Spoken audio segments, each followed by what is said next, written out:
All right, Hygiene Elevated Conversations and Innovations. We've got Julie Looker here, the woman behind Hygiene Glow. which is a very new hygiene apparel company. And so we are very excited to get to know a little bit more insight to Julie and the history of the company. Thank you so much, you guys, for having me. Absolutely. Okay, Julie, can you tell us a little bit about your dental hygiene journey and what's inspired you to start the apparel company?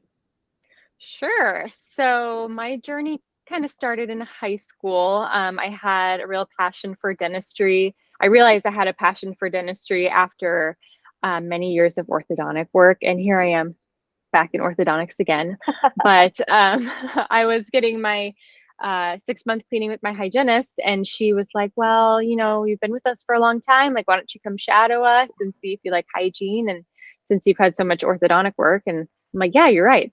I am interested in this. So I did, and I fell in love with it. So I knew from high school that I wanted to be a hygienist. And so then I went to Northern Arizona University to get my bachelor's in hygiene, because I knew that I not only wanted to be a hygienist, but I also wanted the option of teaching, like in a clinical setting. So in order to do that, you probably want to get your bachelor's.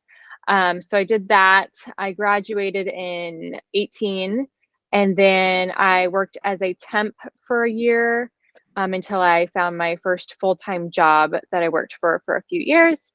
And then I left that job, and then I am working at the same job I'm at now. So it's been 5 years out of school. And then I had the opportunity to actually teach last January through May during the school year. So that was really fun. And then that led me to here. Working full time can be really tough on you and on your back. So I'm trying to, cut down a little bit and also have this as like a side hustle to bring in income. And that's kind of where we're at right now. I love that. That's like one thing led to the next. You were inspired by the hygienist, and then I just love it. I love that story. A long journey to get here. I was slightly inspired by my hygienist as well. I didn't have extensive ortho, but I distinctly remember, like, I loved my hygienist. She was like, always seemed like she was having a good time at work.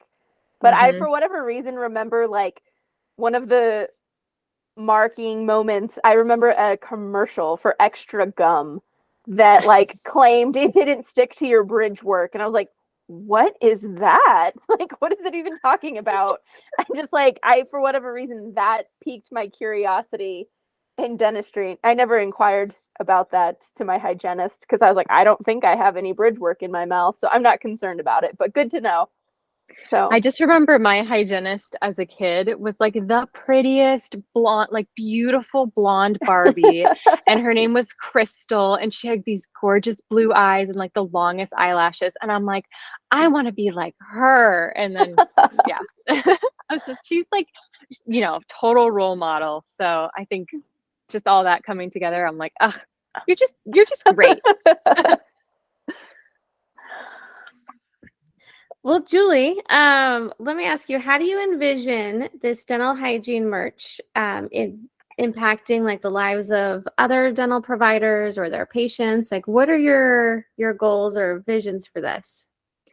I think it's just fun to have something that represents your career in a fun way, because hygiene, as you know, can be really taxing on your body. It can be mentally taxing. You come home from a long day of people not wanting to be there. And so sometimes you think like, oh, why am I doing this? But then when you have such like a fun shirt, it just reminds you of like why you're doing this, why dental hygiene is fun.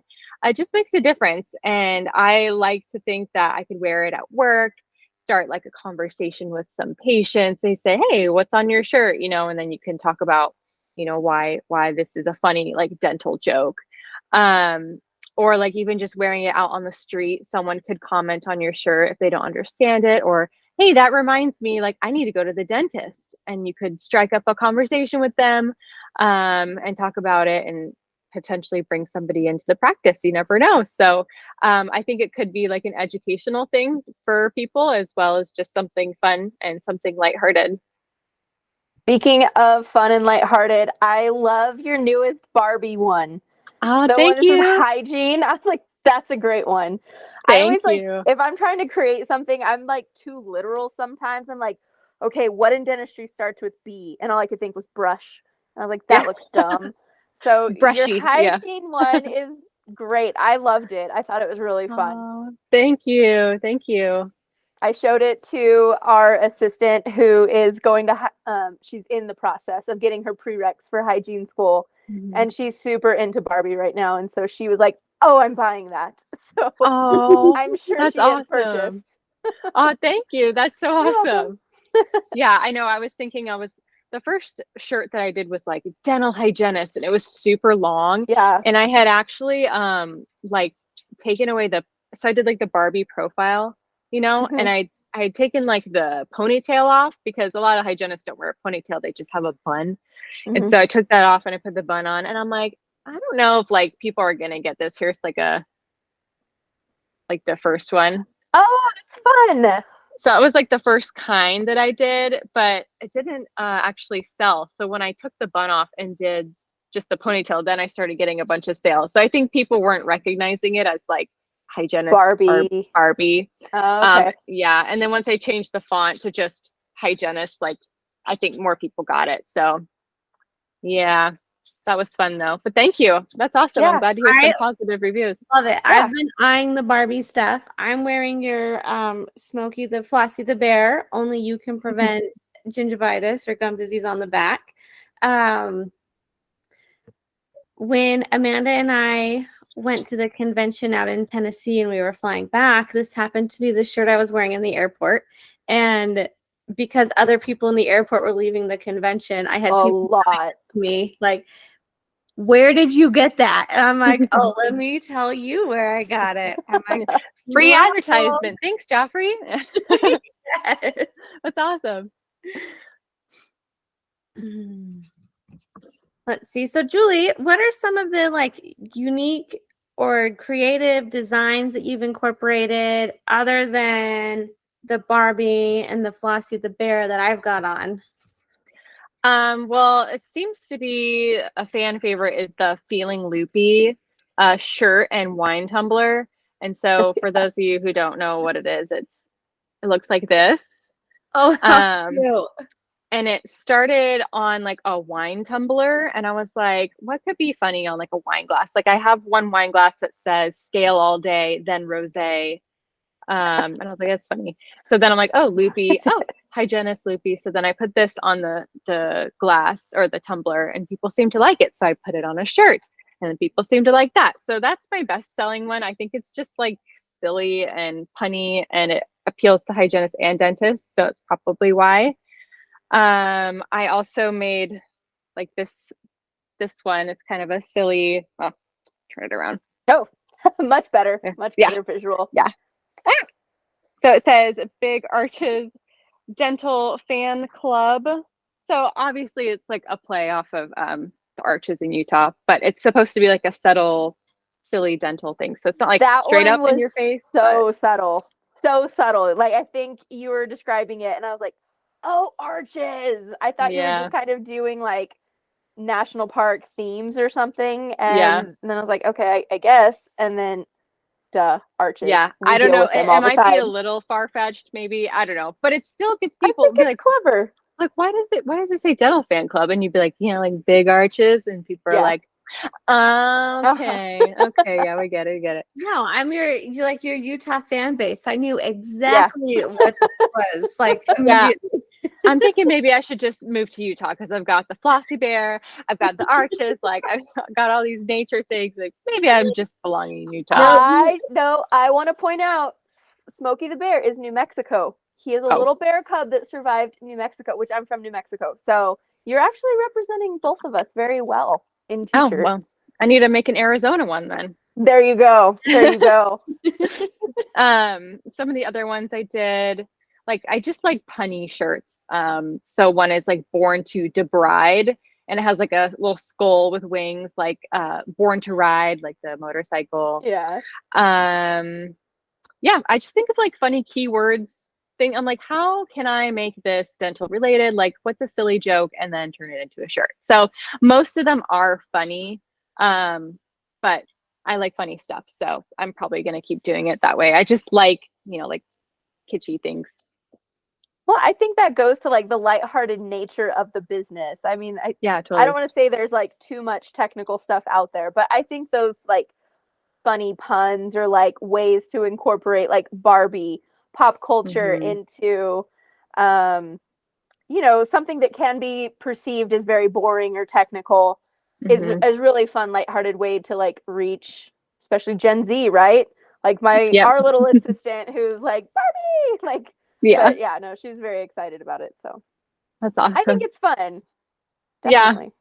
Yeah. I'm not super into like the whole like, not that it's bad, but I've seen shirts where it's like, I'm dental hygienist, like I'm a I don't know, the serious thing. Like I can see the appeal of it, but my mission is just to have like a lot of fun and be really lighthearted. So I'm kind of thinking too, like I love the on the note of like being lighthearted. It's hard to be angry or frustrated or upset when you've got like a really cool fun shirt on. It's true. You just got to look in the mirror and be like, oh yes, only I can prevent gum disease. No, that's fun. So going back to your career, not that this isn't your career, but the career that has kind of brought you into this phenomenal side hustle that you're kind of blessing the rest of us with so that we can enjoy. What has been some of the more gratifying parts of your job? Because you work in education as well. What have you enjoyed with being in education? I just really like encouraging. Are you talking about like students or just patients and students alike? I would say more students in the education Okay. realm of things. Sorry, not clinical, but like in the education realm. I just really like I said, having fun with things. When I was in hygiene school, it was really hard on me. Like my instructors were pretty tough, pretty brutal. And so that was one reason why I wanted to go into education, is to show the students like, hey, it's okay to mess up, it's okay to make mistakes, like encourage them. And so that's where I found like a lot of passion for education, is just showing them like the great things about everything and just being understanding. And then a lot of times, if you don't understand what you're learning, it can be incredibly frustrating. And so I just like to open that to patients and students, to be like, if you understand it, you might like it more. And I'm still that way, like with my patients, like people seem to be really scared of the dentist. And I think it's because they don't understand what we're trying to give them and the quality of care we're trying to give them. And so that's kind of where I come from with that. I think that's a great motivation. Yeah.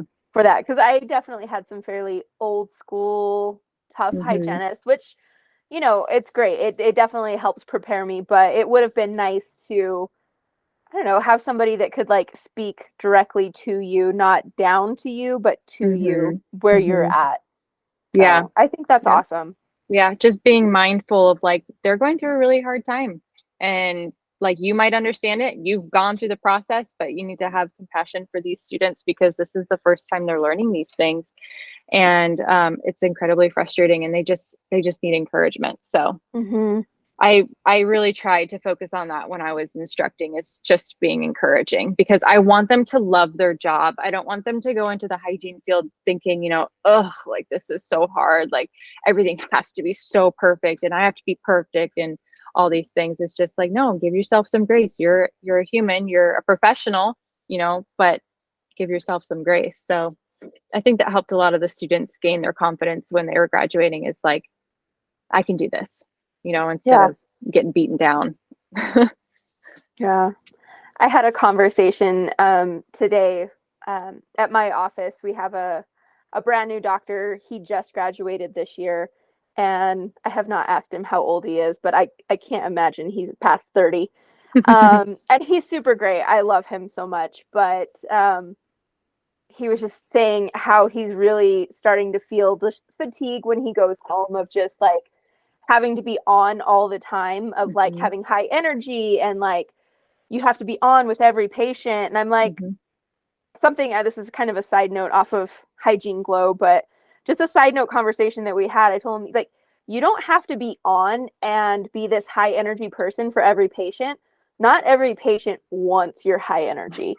Like, you have to know, like, the type of patient. Like, the office that I was at back in New Mexico, we focused on like 4 main personality types, and you have your analyticals, you have your very technical, you have your patients that like will tell you their whole life story before you ever touch their mouth.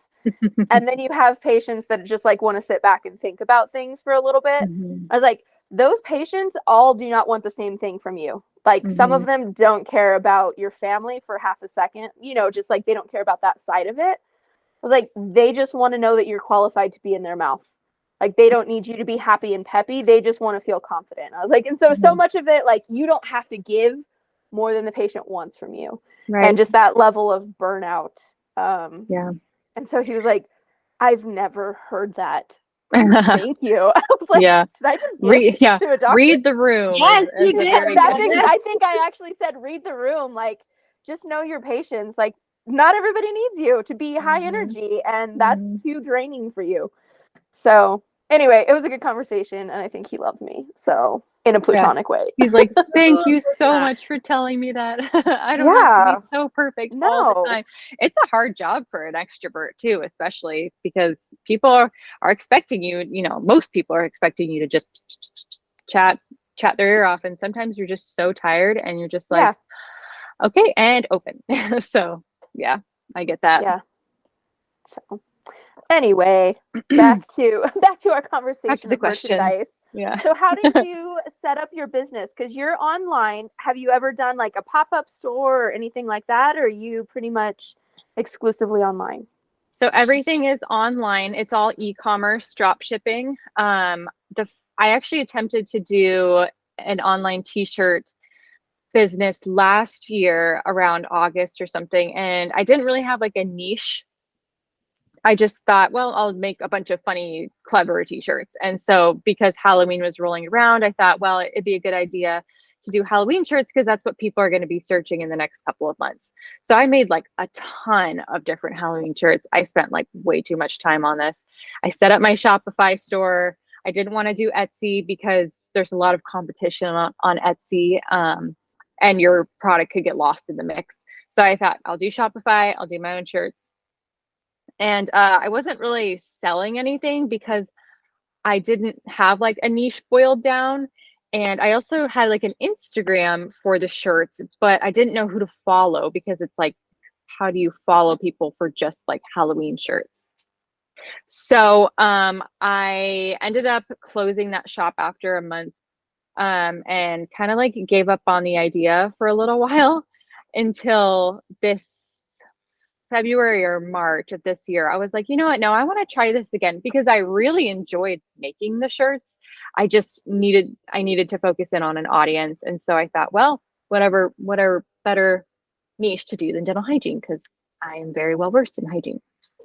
So I started again. I bought an iPad. I went to Costco. It was on sale. It was still like, $500, but still it was on sale. And I downloaded this art program called Procreate, and basically you get like an Apple Pencil and it's like a digital art interface. And so I started drawing all of my designs instead of using Canva and that kind of thing, because I wanted to steer clear of like any copyright issues. So you can use Canva to an extent, but you just have to be careful. If you do like all of your artwork is from Canva, then you could potentially run into some issues. But if you use like pieces of it, then it should be fine.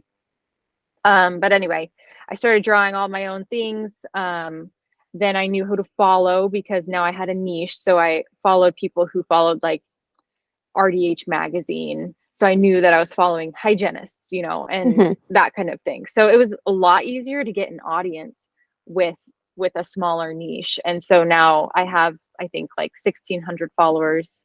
I follow like 4,000 people, but you know, it's a slow process, but I've made quite a few sales, and almost all of them are through Instagram. So that's my main source of advertising, I guess. Was that your question? I don't remember your original question. I just started going off.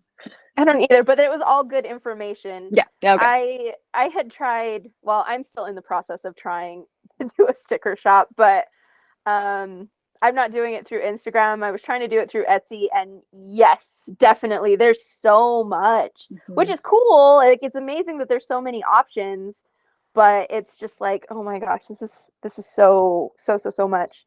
Yeah, So, you got to start somewhere though. I think for stickers, Etsy is a fantastic place to start.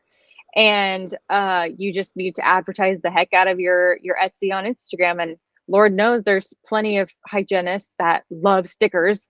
So you won't, you know, you won't have a problem finding people, and I'll be one of the first to follow you if you do. So you should do it. Thank you. I'll probably keep it through the Curvy Scaler. Whenever that day and comes. you already have a good following, so I don't think you would have a problem getting people at all. Hopefully. It's the people that have Etsy that they don't do any advertising that have a really hard time making organic sales. Yeah. I feel like I now have an excuse to get an iPad because I have a Mac, but I can't Procreate. Yep. I know. I was like, what other thing can I use this MacBook for besides Procreate? Because I feel like that's a big investment for this. But now I read books on it and I can watch Netflix on it. So I'm like, okay, like I justified my purchase over 3 times. So it's all good. I think I can justify it now because my husband and I take road trips and we take it in our camper. So I feel like we can watch movies or something on our camper, on the iPad. Yeah, you'll turn into a full-blown iPad kid at the restaurants and be playing on your little iPad.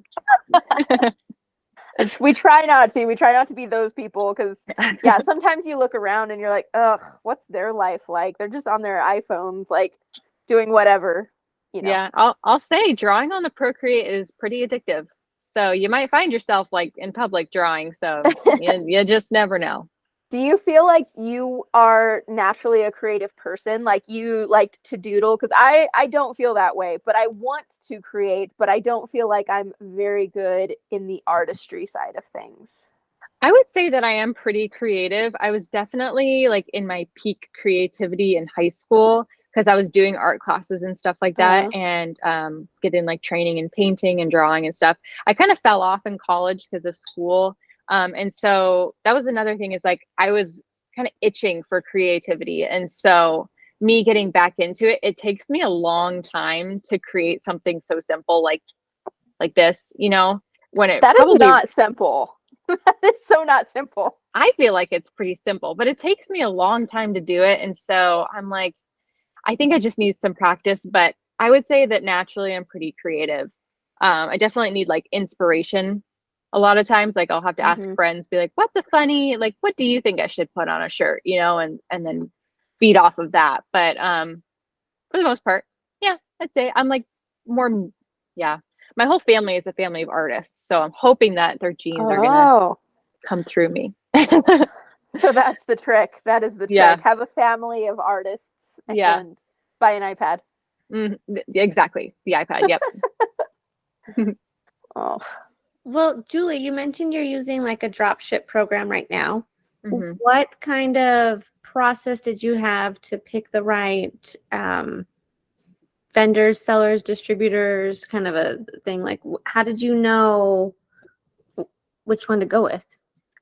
So I started out with just doing a lot of research, because there are plenty of website vendors like print on demand and drop shipping that you can choose from. There's like Printify, there's Printful, there's a bunch of like smaller companies that do this kind of thing. But I decided to go with the most universally known one, which is the Printify.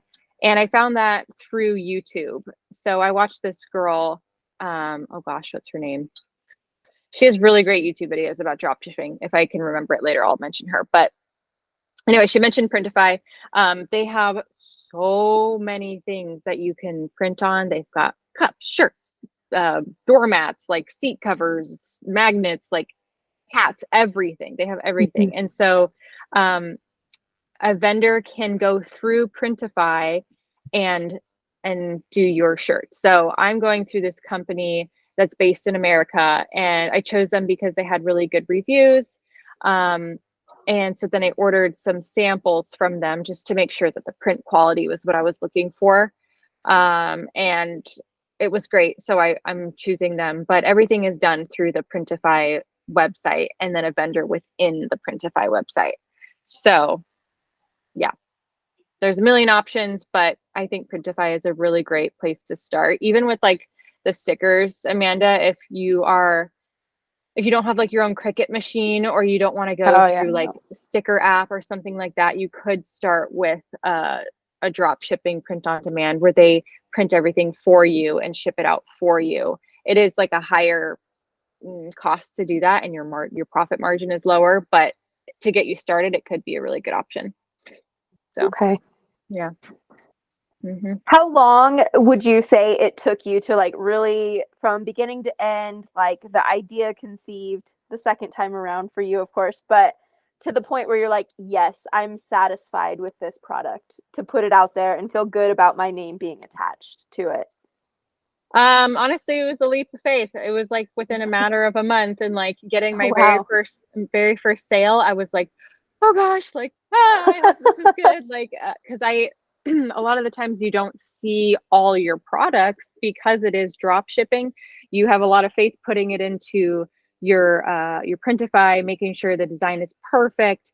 And then you're like, okay, I hope that the customer is satisfied. And so I reached out to my first, like, I don't know, 3 to 5 customers just to see, because all of them ordered different things and saw if they were satisfied with it, and they were. And so I knew that the quality was good.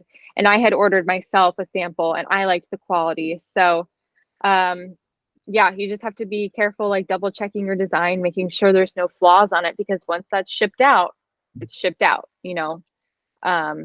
So yeah. Would you what was I going to ask?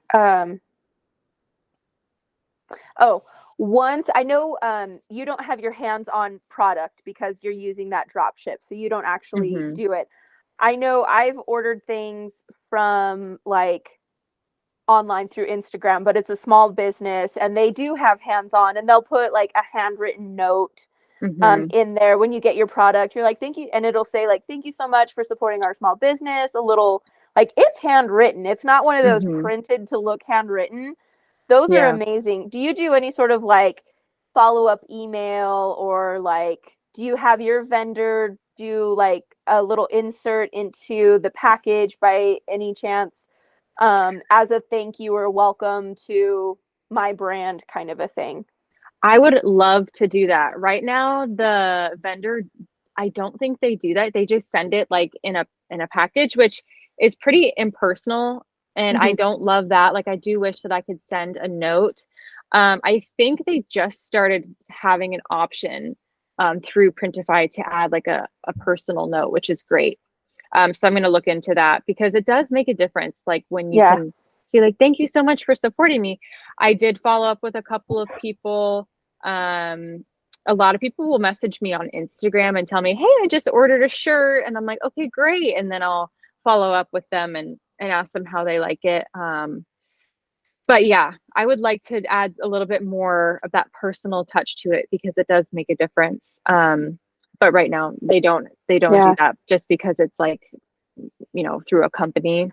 Yeah, that's my tough. designs, but they package it, so I can't like add my cute pink like I would add like pink tissue paper and like little things like that. The one thing that I have been able to personalize are like my sticker orders, because I do have these in person. I decided to stop going through the print provider to send out stickers, because they were charging $4 for shipping per sticker, which is ridiculous. I mean, how much does it cost to ship something this thin, you know? So I just ordered a bunch on my own, and I'm going to ship them out, and I have shipped out quite a few, and I, you know, put them in a card, and write them a note. And that way it's like flat and it costs me 60 cents rather than $4.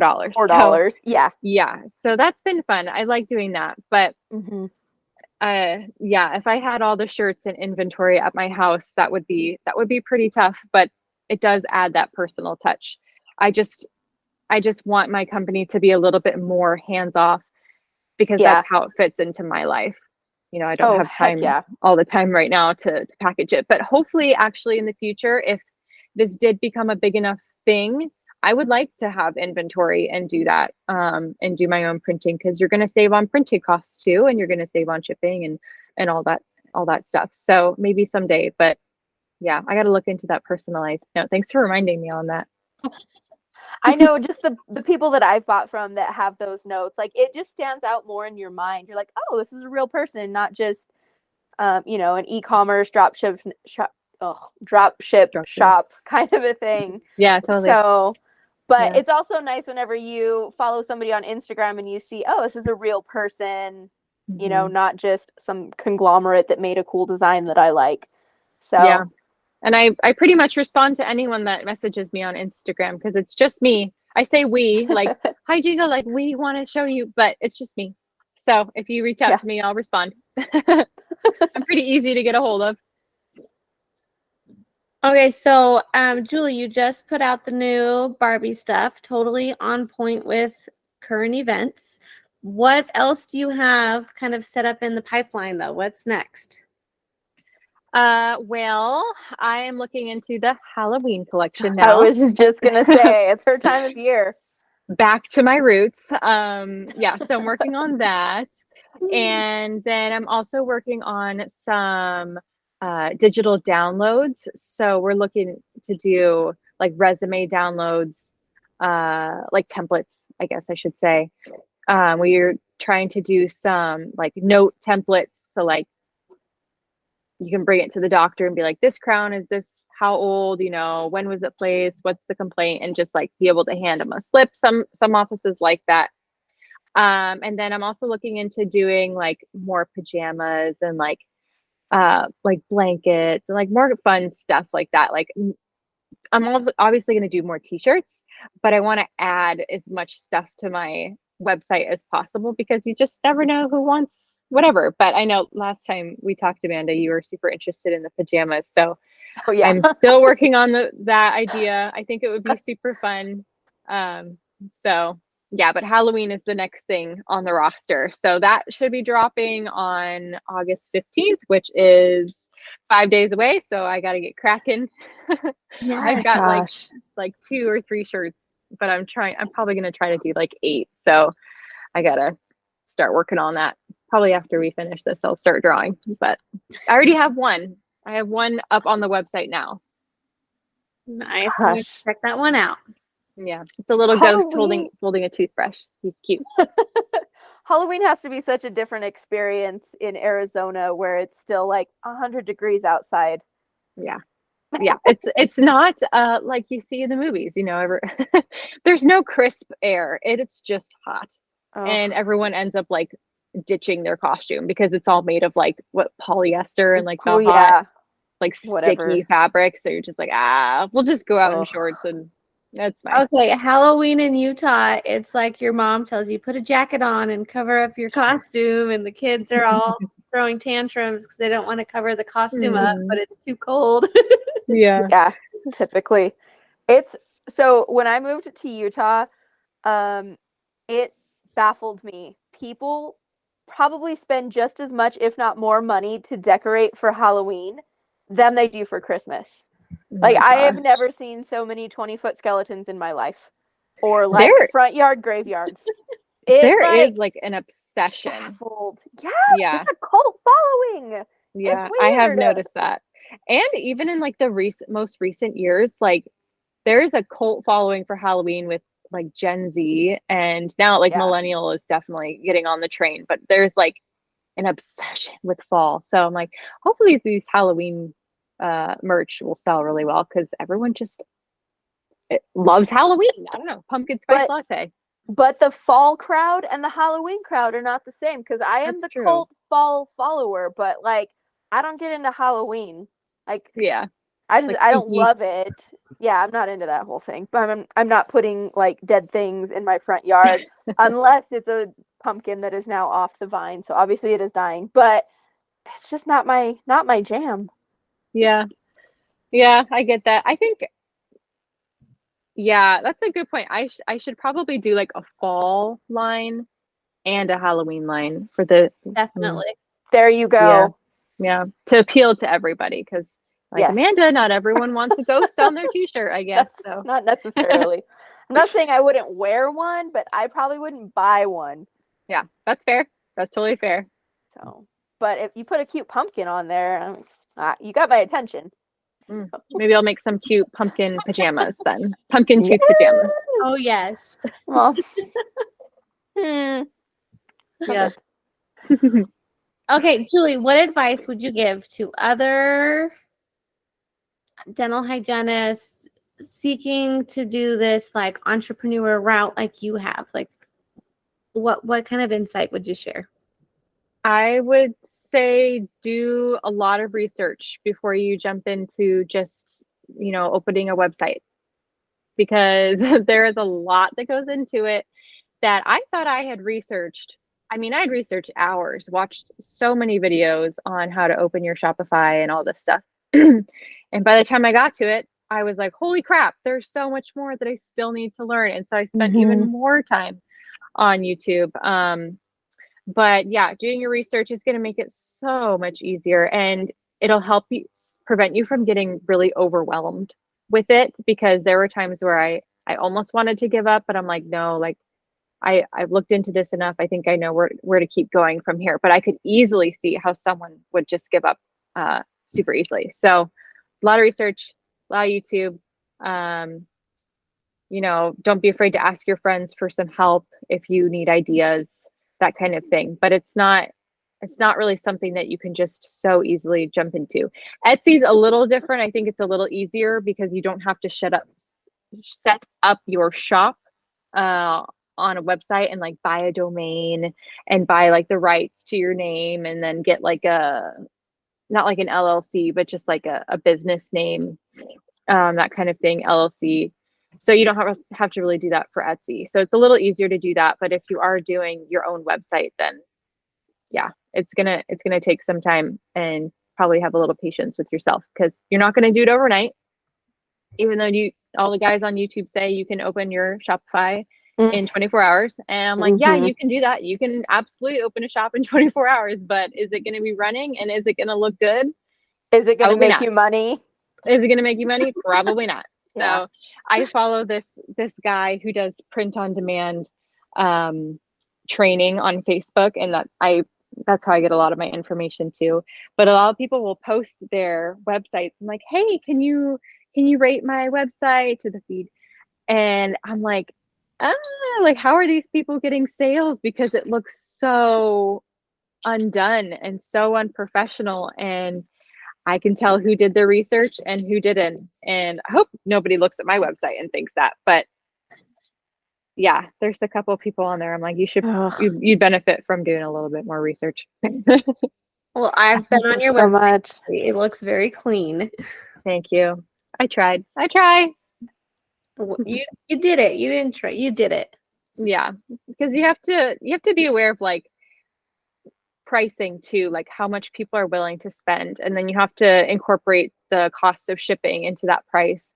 And so like before, I actually had my shirts as like $25 or something like that, which is totally more affordable.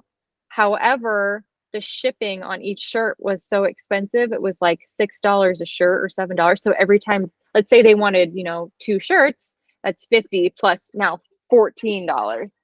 Sorry, my dog is playing with the toy. So now they're paying $14 for shipping for these 2 shirts. And I'm like, that doesn't make sense to me. So I raised the prices of the shirts a little bit so that I could offer free shipping. And that's just, one thing that I had to learn through a month. I had my shop open for a month and I wasn't getting a lot of sales because of the shipping costs. And now that I've tweaked that a little bit, I've, been doing a lot better, but I had to learn that type of thing. So Free shipping is definitely enticing. I think years and years ago, like as a student where money was, not as abundant as it is now as a practicing hygienist, that was always such a deterrent. It was like, okay, I can buy this for $20 or whatever, but then it's the stinking $6 that is on top of that, plus the tax, whatever. That was just like, nope, I can't. This is now in a different price point that I just can't afford. Yeah. So I think that's huge. I feel like shipping makes or breaks it too. Like you're like, yes, I've got this whole cart of stuff. And then you're like, oh, $2 of shipping, forget it. Like at least that's the way that I am on like Amazon or something. I'm like $300 order and there's like $3 in shipping. And I'm like, oh my gosh, like forget the order. It's fine. So like you won't even give me free shipping on $300. Come on. Who's the cheapo here? Not me. Yeah. You. So we do free shipping in the US. And then for Canada, I factored in the cost of shipping to the products. And then I didn't want the product to be way too expensive. So I had to add a little shipping on top of that. But I think the max shipping for Canada is like $7, which I think is actually really good because most of the time it's like at least 15. So yeah, I don't get many orders from Canada though. I was going to ask. Yeah. How many have you had? Only like 2. So and one girl just asked me if I shipped to Mexico. I'm like, oh, I have to look into that. So it's just, I hate charging for shipping, but if they're willing to pay it, then I suppose we could do that. Yeah, as long as it's not outrageous. Right. I mean, you have to want to be fair. Your bottom line. Yeah, I want to be fair to the people. So. Well, Julie, we have just a last couple of questions here. But before we dive into like our signature questions that we love, why don't you just tell everybody where they can find your merch? So my website's pretty easy, hygieneglow.com. And then my Instagram is Hygiene Glow Apparel. You can't currently buy through my Instagram, but you can get to my website through Instagram. So those are the two places. I'm not on Etsy. I'm just on hygieneglow.com. And I wanted to point out and again say I appreciate that you actually carry extended sizes in your t-shirts because that has definitely not always been the case. So you carry, what was it, a 3X up to a 4X? It depends on the item, but I think most of them go up to 3X and some of them go up to 4X. Yeah. So I appreciate that. Thank you. Yeah, of course. You're welcome. All right. Signature questions. Is that the time now? Yes, it is. Here we go. Okay, I'll go first. Okay, what do you wish you would have learned in school that took you years to learn as a dental hygienist? I wish I knew how to gracefully talk to them about what kind of treatment they needed. In a way that they can understand. And, I don't want them to think that insurance will dictate their treatment, that kind of thing. So it's hard when you're like, you need this type of cleaning and here's why. And they just don't understand. They think, you see them as a price tag or you see them as like, I don't know.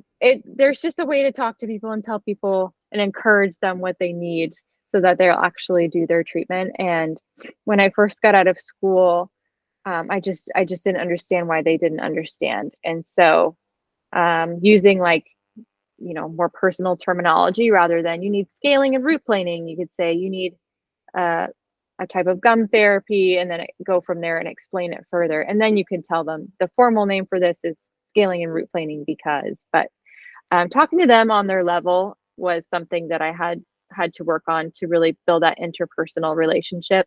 And it took me probably a year of practice to say things to them where I felt like I could really connect with them and they understood the treatment. And I rarely get people rejecting SRP, I think just because of the way that I phrase things. So that's just one big thing that I think comes with time. Very true. It is very, very true. Yeah. What piece of advice do you wish you could go back and give yourself as a new grad? There's 2 things. One, invest in your health. Not every office is going to have that saddle stool. So if you're planning on being a hygienist for a really long time, you should probably get yourself a really nice quality saddle stool that you can bring with you. If you're staying at an office for 2 years, great. If you stay out an office for 10 years, great. If you stay out in office for one day, they might not have the chair you want. I wish that I had gotten a saddle stool. I'm looking into one right now because I'm definitely feeling it in my body. But the saddle stool, invest in that. Massages would be awesome because over time it's gonna hurt. So monthly massages, if you can afford that, there's a lot of good options to do that. I've recently started going to the massage schools because they are like $40, but I can get a massage every week because I can afford $40 a week versus like 130. So investing in your health. The second thing is knowing your worth as a hygienist. Even if you're a new grad, don't settle for an office just because you're new. You want that office to match your standard of care. You want them to match your values. And if they don't, then there's plenty of options out there, and you can find something that's perfect for you. And I understand that it's harder to get a job as a new grad, and you might want to take the first job you can get, which there's nothing wrong with that. Test the waters, see if you like it, but don't stay at a job just because you think because you're new, you won't find something better. Like always explore your options, know your worth, and go from there. Very true. Very true. I feel like almost the common denominator of everybody that we interview and ask these questions to, they almost always say like either temp first before you commit to a job, or really don't lower that standard. And yeah, I would totally agree. I probably stayed at offices longer than I should have because of toxic atmospheres and just afraid to step out. So yeah, but that's all part of agree. learning. I mean, we didn't know that until we experienced that. So maybe someone has to go through that as well to know that, and then they can tell the next person. But always be trying to learn and seek out new information. Keep your feet wet on the newest information. So that's just the best thing you can do as a new grad, is just staying informed. Yep. Okay, I want to tell you guys something really funny about my experience with the saddle stool. And yes, they are phenomenal seats. They do everything they promise. They are fantastic. We actually have one in the office I'm at right now. And I can't use it, and I'm going to tell you guys why. Oh, I think we probably know why. The doctors are so much taller than me that when they come in and they sit down, they raise the chair up. And then when they get off, they keep it so high. I was like trying to climb into the saddle stair after every single exam. And I'm like, I can't keep doing this. Like, it's like you really are climbing on a horse. Yes, literally climbing on that seat to get in there. I'm like, I just can't do this every exam. That's so funny you say that, though. I'd love to bring it back into the op, but it was just a disaster. Every time someone had to watch me, like, I feel like I lost all credibility once you watched me try to like. It's so funny you say that, because the last time I had a saddle stool was at my last office, and the dentist would also raise the chair up, and there'd be times where I try to sit on it and I would miss it and I would like fall backwards. That is my fear. Oh my gosh. And so, yeah, it would get kind of annoying. But after a while, he just started like raising the patient and standing and doing their exam and not even bothering sitting, because I think he didn't like the way that it felt on him for obvious reasons. Men don't quite like the saddle stool as much as the women do. So, yeah, but I get that concern, Joffrey, for sure. It is my constant fear. I don't have a saddle stool, but any chair, like there have been so many times that I feel like, oh my gosh, I almost fell and had a disaster in front of the patient or hurt myself. That's like, I don't know why. That's just like such a fear of mine. Have you guys ever tripped over the X-ray sensors before? And ripped it out of a patient's mouth? Mm-hmm. Not in a long time, but yes. Mhm. Yes, I have. Yeah. Guilty. It's happened. Oh.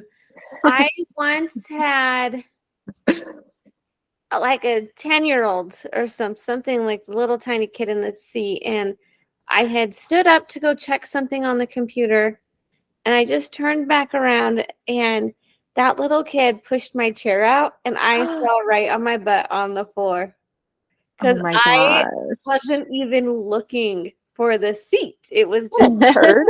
lean over, come back, seat's gone, I'm on the floor. Oh. He's hysterically laughing. And I'm like, Oh my gosh. why did you do that to me? You're like, I'm glad can be so relatable for you. Little That's turd. so funny. Smack That is him. so funny. Okay, but Oh, have you gosh. ever been thrown up on though? That's the real question. No. No. Knock on wood, no. Nope. And never. Because Twice. Ew. I can't do that. It was when I first started practicing. I was at a Medicaid office. Once, I will take responsibility for this one, like 50% responsibility. She was special needs. I was using the ultrasonic. I was pretty new. I was probably grounding her a little bit.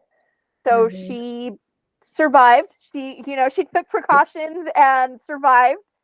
So it wasn't a huge mess. Her parents took care of her. It was embarrassing for me, but we rescheduled and I scheduled her with another hygienist. So like I can't do it. I can't take care of her. I felt bad. Second time it happened, not my fault. Not my fault. This mom brought her child in after lunchtime, and I was cleaning using the ultrasonic, and all of a sudden just chicken nuggets start spewing up. And Oh like out of no. nowhere, no sign of anything. And I mean, I am covered. I am Oh covered. no. And I'm like, what the heck? And she goes, oh yeah, he wasn't feeling good today. So I took him to McDonald's before the appointment. I'm like, what in that sentence was okay with you? Like, Ooh, he gosh. wasn't feeling good, so I took him to McDonald's and brought him to a dental appointment. It's like the worst thing you can give to your sick child too. I know, right? Like, what? Did you go home after that? Fortunately I worked pretty close to this office, so I was able to go home and change and come back, and graciously one of the assistants cleaned up the room, so I didn't have to clean up. She felt bad for me. Oh, I Okay. was You very guys grateful. experienced when like you're doing scaling and root planing, they're numb and they don't close properly on the suction what ends up happening is the water sploos all down them and like onto your pant leg. Have you guys gotten the wet pant leg yet? I think I spread far enough. I'm not in that zone. Yep. But I know what you're talking about. I'm out of that danger so zone. icky when you It's definitely happened to a patient when they're wearing like a white shirt and they're like bloody saliva gets, and I'm like, oh no, like, oh, you're gonna need some peroxide after this appointment. Businessmen that wear like a white collared shirt, like I get white lab coat syndrome in that white collared shirt because I'm like, I'm gonna get it dirty. There will be something on it, whether it's blood, polishing paste, something's gonna get on that shirt. So I will extra bib everything. Yeah, you gotta tuck in that bib like they're about to go eat crab or something. It makes me nervous. Like, oh, it's the worst for me. Have you ever gotten fluoride on somebody's shirt before? Today, a little kid. It was a tiny speck, but he wasn't like the cleanest kid anyway. So I'm like, it's fine. But yeah, here's some advice for new grads. Always apply fluoride with the bib on, because if you get it on their shirt, it will not come out of their shirt and they will be very mad. Never. I think I got some on my scrubs one time, and I think it has finally washed out after 6 months. Oh, mine is still on my scrubs after like 5 years. Like it's like glue. It does not come out. It's crazy. So, yeah. Yeah. I'm glad we all share these experiences though, because it makes me feel a little bit better about the hard days at work. Yeah. Those little mistakes that make you nervous, and all those things. Yeah. I know, it should just be like any new grad, feeling unsure about themselves, like just a little montage clip of all the terrible things that happened to me in clinic. Mhm. This "You Are Not Alone" video. Yeah, that would be a fun series. That would be a really It's fun actually series. funny you mentioned that. A couple years ago, I had made this mini like patient series on my Instagram where it was like real life things that had happened during the day, and just made like a spoof video. Like, of course, I love my patients. Like, it's just I'm making fun of them, but at the same time, it's just funny. Yeah, like the things they say. Yeah. Like during COVID is when I made these videos, and one of them was like I did that Snapchat filter with like the giant mouth. You know what I'm talking about? They have like the giant mouth, and it has like the high pitched voice, and it was like, "Do you have COVID? Do you sterilize those instruments?" Like, and it was so ridiculous because these were things that people actually said to me, and they're like, "You reuse those?" And like, oh my gosh, like I haven't left the house in months. Like, I've been surviving off of top ramen and dried beans.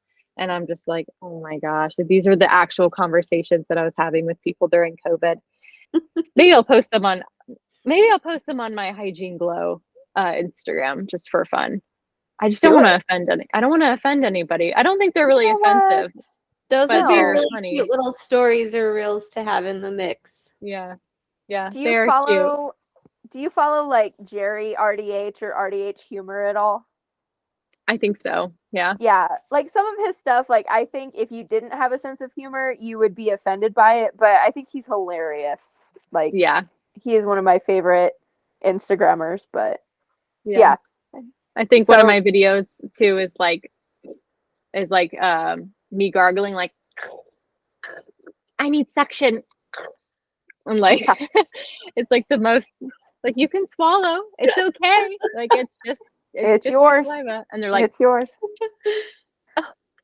Yeah. I'll post them. I'll see if I get a positive response from them. Hopefully. I am that patient when I am flossing myself. I won't swallow after I floss. I have to spit it out.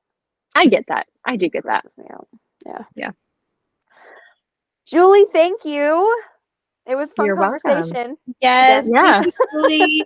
We'll Thanks for having me. And I hope this boosts your Hygiene Glow apparel sales. And I'll go purchase a Barbie shirt later tonight. And Amanda's going to keep an eye out for the pumpkins. Yeah, pumpkin pajamas. And the pajamas. Yeah, pumpkin pajamas, little teeth pumpkins. Yes. I started working on the orthodontic shirt, but I'm getting kind of a little bit of roadblock with how to proceed because my inspiration was Metallica. Let's see if I have a picture of it. Because of the skull, but I don't know if I'm going to continue on with that. But you should do a skull with braces. That's funny. That's what I was gonna do. Was gonna be like metal mouth, like Metallica font, you know. Funny. And then a skull with braces. But Metallica, I can't really put Metallica because that's trademark. Or okay, what about Metal Militia? Are you familiar with Metal Militia? Mm-mm. You should just look up Metal Militia. It's like a motorcycle gangy kind of thing, and they're into skulls. Metal Militia. I feel like I will. That will give you some stuff. Yeah, see, this is how I get ideas. You just ask people and they tell me to look it up, but I figure it out. Cool. Thanks, Amanda. You're welcome. All right. Have a good night, guys. Bye. Thank you. Bye.